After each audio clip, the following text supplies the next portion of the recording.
This segment of AM Northwest is brought to you by Family Matters. Health and education, safety, and the quality of life. K2 and our partners are proud to bring you Family Matters, offering solutions to the hard questions. Because K2 and Providence Health and Services know that family matters.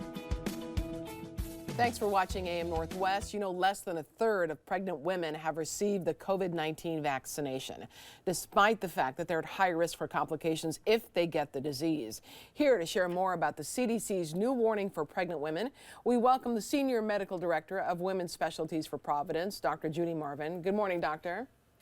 Good morning. First, talk to me about what is the CDC warning? Yeah.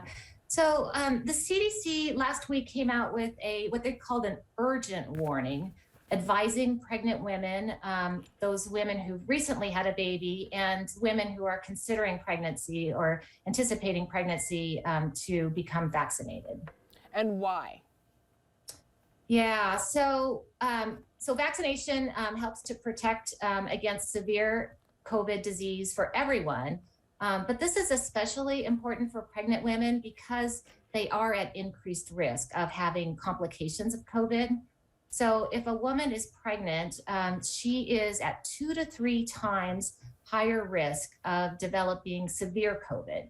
So severe COVID would be, So those that might require hospitalization or admission to the intensive care unit or a ventilator. I have seen pregnant women out and about, and they're always wearing masks. Yeah, and so masks remain important to help to prevent the spread of disease.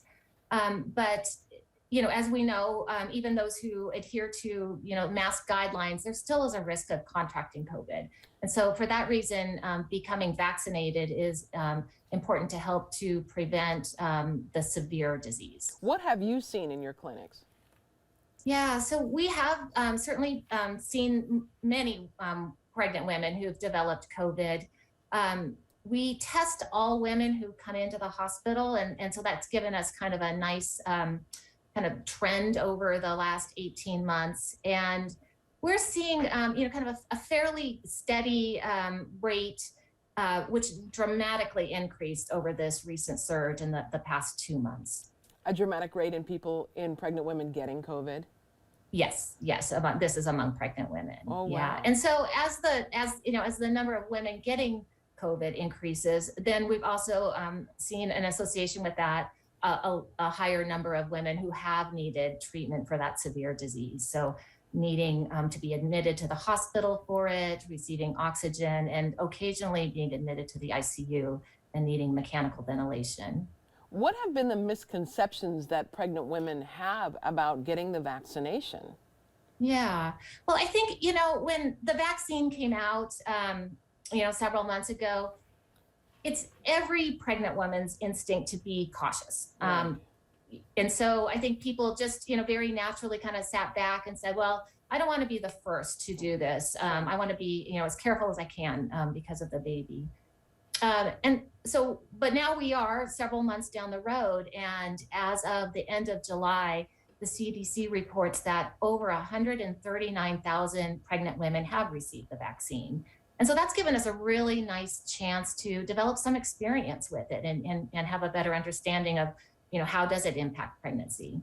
And so the good news is that we found that it's safe. So pregnant women do not have any unexpected complications from the vaccine. So like everybody else, there's a small rate of, that achiness, maybe a low-grade fever that people experience, but not unexpected complications.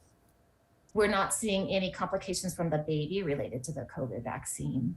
But what we are learning is that it's effective. So we know that receiving the COVID vaccine reduces that risk of severe disease and can help to protect the mom.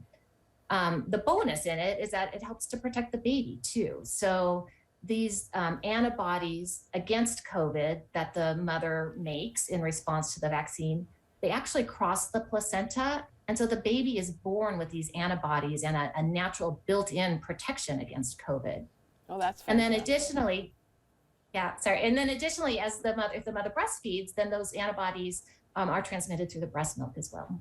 Yeah, well, we want to tell folks if you'd like to find out more, you can contact Providence. We'll put all that information on our website at KATU.com. Dr. Marvin, thank you so much. Thank you very much. You bet. We'll be right back with more AM Northwest. Don't go away.